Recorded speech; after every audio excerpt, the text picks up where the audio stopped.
welcome back to How You Slice It. The guests today are really near and dear to me. I've actually spent the last couple of weeks visiting their shop a couple of times. Brooklyn natives Hector and Gloria Rodriguez have always loved pizza. Together, they have 28 plus years of experience sharing the love in their community and at Pizza Scene, which is in Miami Lakes, Florida.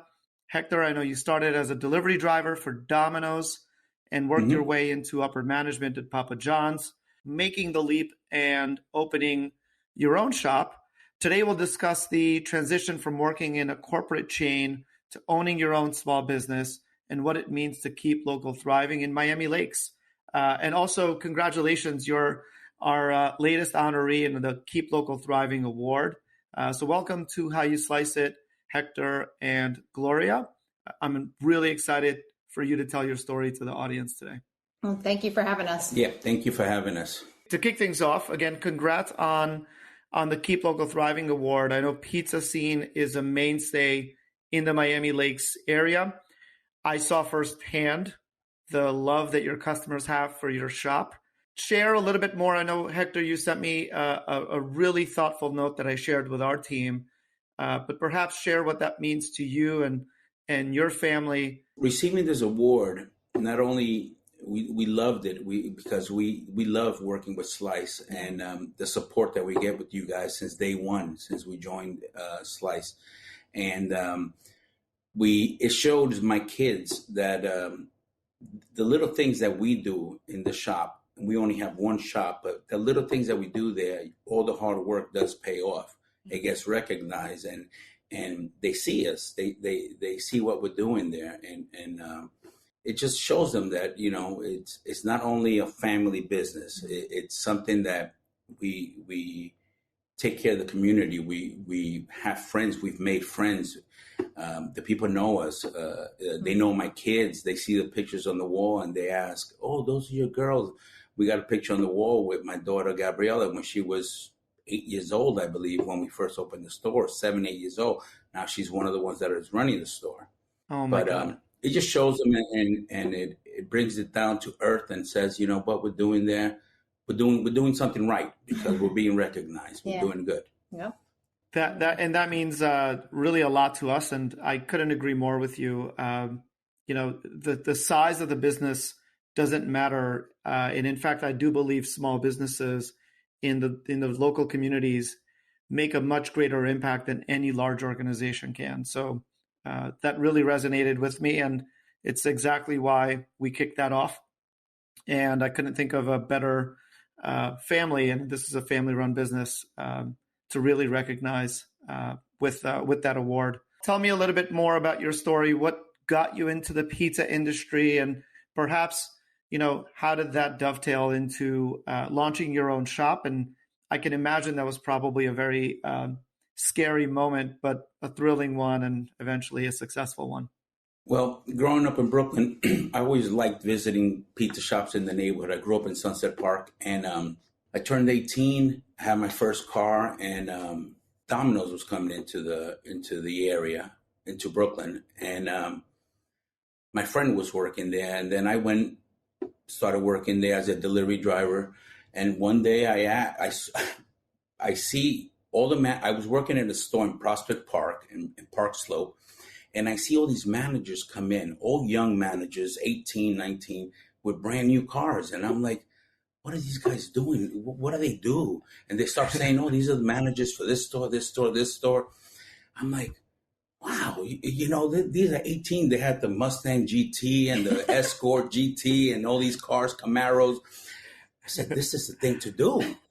So then I asked my friend, oh, you got to get into the management program. I said, sign me up. Where do I go? I got into the program. 6 months later, they put me in a store. But I loved it from day one. We were working 70 hours, but I was 18 also. So I was, 70 hours a week, hanging out at night with the fellas and talking shop and going in the next day and doing it all over again. Did you get the car though? Did you get the car? Yeah, I got a Toyota Supra. Nice. But I saw and I learned from them. I learned numbers. I learned how to do the numbers. Everything was done by hand. No computers. You had to take deli tickets. You had to take orders by hand and put it on the box and put the box up. The driver will come, grab the ticket, leave. And I learned how to do the numbers and how to run the store, how to send people home when your labor wasn't in line, when your food cost is not in line. Those numbers got to be there. But then 1990, I met Gloria. We dated for a while. How did you got guys married. How did you meet? How did you meet? I'll let her tell the story. Come on, Gloria. I'll try to keep it short in a sense. I actually was dating his brother's best friend, but after a little bit, I just didn't date him no more, but I hung out with his family, like his brother's wife. And it was just like, it really was kind of the family that my heart was yearning for. So I just hung out with them, but I hardly ever saw him around because he was always out or whatever. But his sister winded up kind of, what is it called? Blind date. Yeah. His sister said, "Oh, come out with me," and stuff like that. And then he's there and then she leaves. And, we only dated each other 2 months and we got married. Wow. That is incredible. Yeah. And I'll be honest.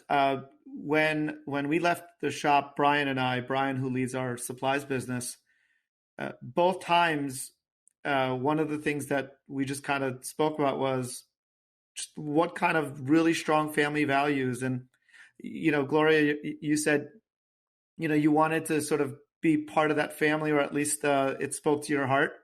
When we leave your shop, I have the same feeling. Like the family vibes in your shop make me want to be part of it. And I mean that with everything. Yeah. That's awesome. So you meet and get married within 2 months, and what comes next? October 24th, 1990, we got married. October 28th, 4 days later, we were here in Miami because he had his friend here, and he was like, "Come on down." And with $50 in our pocket and that Toyota Supra, we left Brooklyn, and I had to make contacts to come here and work for a hotel chain. And then I worked a small time. I worked in a small shop, and I'll tell you about that shop that I worked in Miami Lakes. From there, I went to work to Papa John's. In 1993, I got hired with them, and I stood with them till 2006, so I left. And I started with them as a manager, and then I became the training manager, and then I became a district manager. And the owner that I worked for, he's still my mentor. I meet with him. He came to my shop the other day, and he decided to sell. He sold all his 11 stores, and I left I stood with the company that he sold it to. And I stood there about 6 months. It just wasn't working for me. It was more of a corporation. I had trouble dealing with asking permission for this, for that. I always went to one owner, and he said yes or no, and I did it, and that's all. So I couldn't deal with that too much. So then I said, I'm out of here. And that's when we saw the store in Miami Lakes for sale, and we pursued that. The funny thing is, the store that you saw that I was there, where you visited, right next door to me, it was right now it's Cold Stone ice cream. That used to be Cazzoli's Pizza. I worked there for about a year, right next door. And then they flip-flopped. My spot that I'm in was Haagen-Dazs ice cream place. Ice cream shop, so, yep. Yeah, Haagen-Dazs closed. They made it into a pizza shop. That Cazzoli's closed down. Cold Stone came in. And now I work right next door where I was working back in 1990. I worked there in 91, maybe to 92. Wow. And now so basically the shop you bought. Yeah, the shop you bought is more or less next door to the shop you worked in. Yeah. 13 years before you bought it. Mm-hmm. And so walk me through the sort of mentally what you were both going through when you make such a big decision, because that is a huge decision, right? It's a life-changing decision. It's a commitment. It's an investment. It's one so many operators or aspiring operators go through. Walk me through that process and kind of what you felt Was it scary? Like, how did you make the decision? Well, very scary. It was very scary. I knew the numbers. I knew how to run a shop. I knew how to deliver a pizza. I knew how to hire people, how to work with people. I knew all that, but it was just the unknown of the first day you get there. You're taking over a business. It was a pizza shop when I bought it over. It was when I bought it, it was a franchise from Canada called Pizza Nova. So then I switched it over to Pizza Scene. We did away with that franchise. Funny, I was going to stay with that franchise, but the franchisor that I met with in the store wanted to charge me so much money, this and that. And my boss at that time, Don Lawrence, my mentor, he came with me to that meeting and he says, you don't need them. Just go on your own. And I went on my own, and it was scary because it was hard work. It was also too, the scary part was coming from, it was security, right? So you, with a corporation, with a big corporation, you have financial security, you have health insurance, you have car paid for, all these benefits that you're used to getting. And from, to take, that gets just, the rug gets taken away from you. Yeah. And you're like, oh my gosh, am I going to be able to sustain my family, and live how we're used to living? Like, it was truly a leap of faith, and it's funny because we're coming up on Easter, and it was Easter in 2006 is when we came upon that shop. We had gone to the beach and the kids got sunburned. He said, I'm going to take them for ice cream. And he sat in front of the fountain in the shop, right where our shop is, that fountain. He sat there and he looks up, and there's a little sign that says for sale. And it was truly by the grace of God that we were able to get that shop and do all that stuff, right? Because it was very scary. The unknown. Exactly. The unknown creeps in, and that's when all the fear comes in. Am I doing this right? Am I doing this? Should I do this? The first day I opened the shop, I didn't have a dough machine. They were buying frozen dough. The franchisee that was the other franchise that was there, they were buying frozen dough. So I said, let me go with that frozen dough with them. So I ordered a couple of cases of frozen dough. At that time, the supplier says, you can't buy this. This is only for this pizza shop. So they kind of yanked the dough out of me again. And I'm like, what do I do? Luckily, I had friends in the industry that already had their own shops. So I reached out to a local guy that he still has a pizza shop in Miami Lakes. I think he uses you guys. And he says, I have a dough machine. Do you want it? I bought it for my shop, but it's a 3-phase dough machine. I can't use it. I said, bring it to me. He got a truck, delivered the dough machine, put it in my back room, and we started making dough the same day. Love it. And I still have the same dough machine. He came to my store last week and he tells me, Hector, is this the same dough machine I sold you? I said, yeah, it's the same dough machine. So we were there, no dough machine and no nothing, and we made it work. I just, that was Tony. And the shop is Domenico's. It's right up the block from us. And they're dear friends for many years. And that's one of the things that I love too, just about the area, because we have a couple of friends that have pizza shops that it's not like a competition type of thing. It's very unusual, I feel, very unusual that we've been able to, just help each other throughout the years and not fight for territory or anything like that. I think that's just a blessing. We had a hurricane that came by about 5 years ago, and this area where they have a pizza shop, it's another pizza shop friend of mine's in Miami Lakes, Hialeah area. He stood without power probably for about 2 weeks, a week. He comes to me and says, hey, Hector, you have power. And I'm in Hialeah, we're about 3 miles away from each other. And I said, I got power. So he goes, could I put all my stuff in your walk-in cooler? I said, absolutely. He came and put everything in my walk-in cooler. And he says, use whatever you can use before it goes bad. Just use it. But luckily, everything was good. Everything was good. We help each other out. Yeah. I need boxes. I go to them. They need boxes. They come to me. flour, even if we don't use the same flour, we share it. Whatever we can, we share. We help each other out. I would say, and that's the question I was going to ask is, do you see this more broadly? Because firsthand, through my own family and friends that own pizza shops, what I see is a sense of community and mutual respect, even though there is always that sort of friendly competition. If I'm playing my twin brother in basketball, I want to beat him. But there's still, a sense of family or community or togetherness that I think is so unique, what I believe is across a lot of the pizza industry. And I'm really, really glad that you touched on that. The second question is, you spoke about the leap of faith that you had to make and just kind of going for it to buy and launch your own shop. What's one piece of advice that each of you would give to someone who's listening, who is going through that internal debate themselves right now?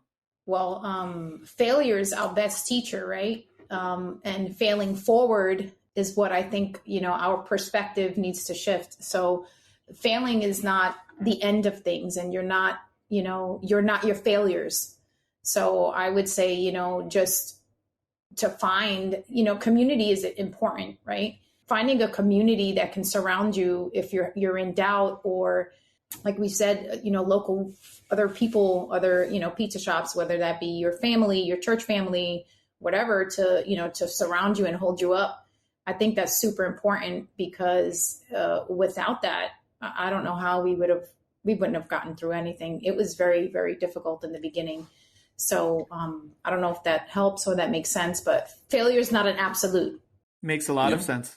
Makes a lot of sense. Yeah. Hector? Again, I'm a numbers guy. Have your numbers ready when you open up your shop. Have a menu. Have your prices ready. Don't be afraid of charge for your product. Don't lowball yourself. I took over a pizza shop that was a Spanish Little Caesars, and everybody expected a $5 pizza. And at the beginning, I struggled with that. And it was the same name as Pizza Scene, and we had 2 stores 3 miles away from each other. And I struggled with that. Man, these people come in, they want their $5 pizzas. But I couldn't do it. I couldn't do the $5 pizzas. And I struggled. And I said, what do we do? Do we name this one a different name and charge cheaper than what we're doing?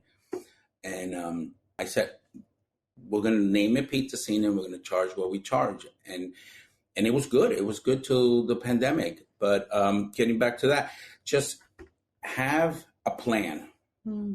Have a plan. I write everything down. I got my books. I could tell you, you asked me, and these are handwritten books. You asked me, what did you do the first week of July of 2006? I could tell you what was my net sales, what was my food cost. With no computer. I do everything by hand. I still do a book a week. She prints me a monthly book where I do all my food orders. I could tell you what I pay for flour that month, everything. I think what we need to do is figure out how to get you in front of aspiring operators so you can teach them how to run a shop. You see? But we can talk about that. I've told him so long that he needs to, I've been telling him this forever, that he needs to put like a side hustle of consulting. Yeah. Because I'm going to tell you, and this is such a squirrel, so guys, bear with us for a second. I remember, I'll never forget. He met this woman in Restaurant Depot.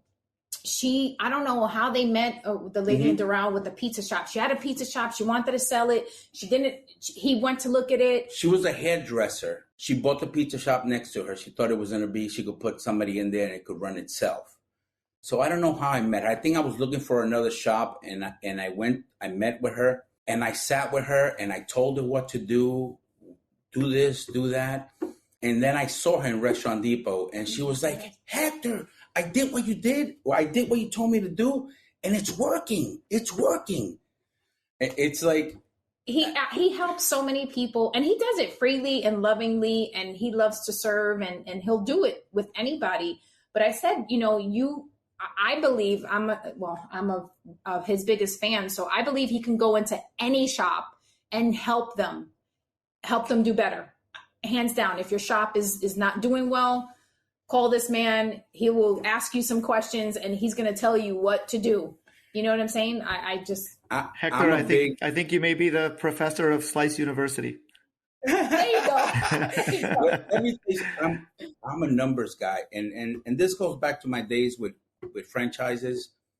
You know, you can't run a store, a franchise, and not come up with your numbers. You know, at the end of the month, at the beginning of the week, you got to sit with the owner on Monday morning, and the numbers better be there. You know, the numbers are there. Food costs, and labor. You know, all the other things are going to come in the same. But if you take care of food costs and labor, all the other costs are going on. And the price of the product has to reflect that, right? It's a mathematical formula. Yeah, exactly. And I have that all on paper.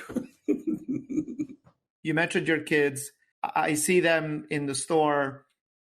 They're running the show. I know it's giving you both some time to kind of go and continue to learn about the industry or explore new trends. What does it mean to you that now your kids are there and not only learning how to operate, but they probably, I would hope so, are doing an even better job than you would? Because that's the goal, right? Yeah. The goal is for them to take over. They all work their full-time schedule and they have their time off. But there's 3 of them. They have their own role in the store. Yeah. This way it keeps them away from each other a little bit. And during the week, they really don't work. They work together probably Friday maybe and Saturday. Mm-hmm. But there's always somebody there. One of us. One of the Rodriguez is always there. And sometimes they're not. Sometimes, like on a Sunday night, I'll call my daughter and I'll tell her, listen, my youngest works Sunday night. I said, listen, if you could skip out early, we would like to do family dinner. And we go to a restaurant and we eat. Sometimes we go to pizza places to eat. Yes. But you know, it's a dream come true, right? And it's also a difficult one when you have children, right? Because your heart's desire would be for them to want it, right? For example. And I've always told them, you know, I want you to love what you do so you don't have to work a day in your life. You know what I'm saying? So it's been a bumpy road, but I feel very blessed by having each of them there. It's challenging, very challenging to work with family, but I tell you, we are blessed. I think we are blessed. They're there now, and we hope and are looking forward to leaving a legacy. You know what I'm saying? Like, let them do it. And we have 2 grandsons. They're both 8. They're 8 and 7. And God willing, Congrats. They'll be able to, in a couple of years, you know, maybe start working part-time and learn, you know? 3rd generation pizza makers. Yeah, that would be so cool. That's right. But I want them to want it. Of course. Absolutely. My middle daughter, Samantha, she left, you know, and then she comes to us and tells, she said there was another near another movie theater. So she says, I'm going to go work to this place and I'm going to be a waitress there. I said, really? I got so upset because I said, you're going to go work to another pizza place? And till this day, we still give her a hard time about that. I don't blame you. I don't blame you. That's a great story. And I think, look, that shows in sort of their work, at least through my visits, shows in their work at the shop. You've also been early adopters of technology. And certainly technology is ever present when you walk in, whether it's the point of sale. I know we've been partners for a long time where Slice is powering your online presence and online ordering. What would you say to operators who are hesitant to adopt technology? Oh, no. I mean, we can't. We'll give you an example of the pandemic, right? Before the pandemic, all you can get delivered was pizza and Chinese food. During the pandemic, you know, all the third-party delivery services, you know, you can get Dunkin' Donuts delivered. So it hurt us in a way. And we were kind of very resistant to get on the third-party delivery bandwagon, but we had to get on because, you know, we needed it. And now it's almost like you can't leave them.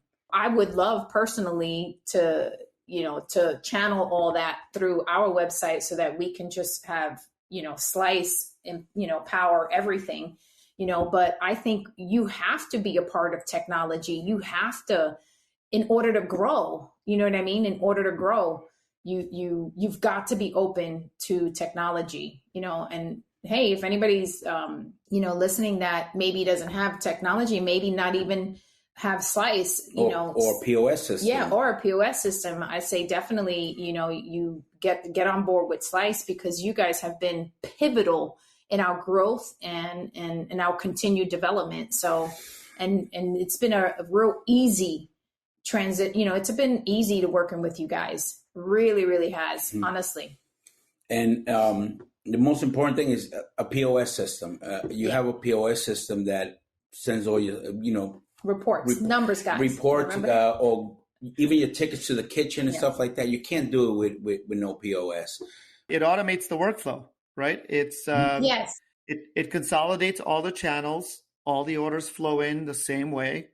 They print in the station that they need to print in. It sort of creates this assembly line, this organized chaos. Because I tell everybody, go sit at a pizza shop on a Friday night, and you tell me, whether you could do it. And I say that to be quite honest, consumers who sometimes will complain about, an order being 5 minutes late. Mm-hmm. I'm just like, please go sit at a pizza shop on a Friday night. You've got to have a little bit more patience than just, 5 minutes. But I think the point of sale system in the back of the house organizes all that in a way that allows you to serve more customers. And I think the online ordering aspect connects you to the consumer directly, because in the old days before, online ordering, every order was passing through the phone. And you get those phone calls, but you don't know really who that customer is technically, and you don't have another way to reach them. So what we were doing back then was mailing out menus or mailing out, just physical mailers. Well, today that same job can be done by a simple push notification in an app, and it can tell that customer anything you want to tell them. I'm closing early because of an issue, or here's a really great deal. Those are things that, I would hope that more and more small business owners understand and embrace. I've asked my daughters when they're there Friday, Saturday nights, the peak time. Now that all the deliveries are coming in, all deliveries are coming in through Slice, you're not on the phone, and they see you. If it frees up some time, because you got customers right in front of you. You've seen our shop. You got customers right in front of you, and you're on the phone trying to put an order in. Now it just comes right in, and you deal with it. When the tablet rings, and they deal with it. Yeah, it helps. You're not on the phone. Yeah, helps everything sort of flow through automatically. Final question. Let's fast forward 5 years, maybe 10 years. What's in the future of Pizza Scene? Well, in 10 years, I have my grandkids in there working. That's what I would like to see, have them making pizzas. My goal was always to have 3 shops and leave 1 shop to every one of my kids. We have 3 kids, but it didn't work out that way. I think at the point we got up to 2 shops, and they didn't really want it at that time. I don't think they were really, younger, a lot younger. It was just a job to them because they needed to work. Now it's different. Now maybe in the future we might open up another store. Might open up another store and start over again. I think we're a little better at it now, so we could do it. He doesn't have to ask me. I'm the adventurer. He asks questions. I'm like, how? Let's do it. I don't care, whatever. He's like, no, we got to think this through. I'm the adventurer. When we expanded the spot next door, we just did it in December. Oh, that was on my mind for 6 months, just to break the wall down. And I'm like, oh my God, is it going to be worth it? It's going to be this. It's going to be that. And I'm like, where's the sledgehammer? Yeah. And it worked out. It is worth it, and the place looks beautiful. So for those who are in the area or visiting Miami, just make a trip to Pizza Scene in Miami Lakes. I promise you won't regret it. This has been one of my favorite conversations. I want to thank you both for your time. I'll let you get back to work. I'm sure you've got a super busy day. We're sort of the tailer end of the week, which means every day gets busier. So thank you again for everything. And I can't wait to continue watching what you both accomplish. Thank you. Thank you so much for having us.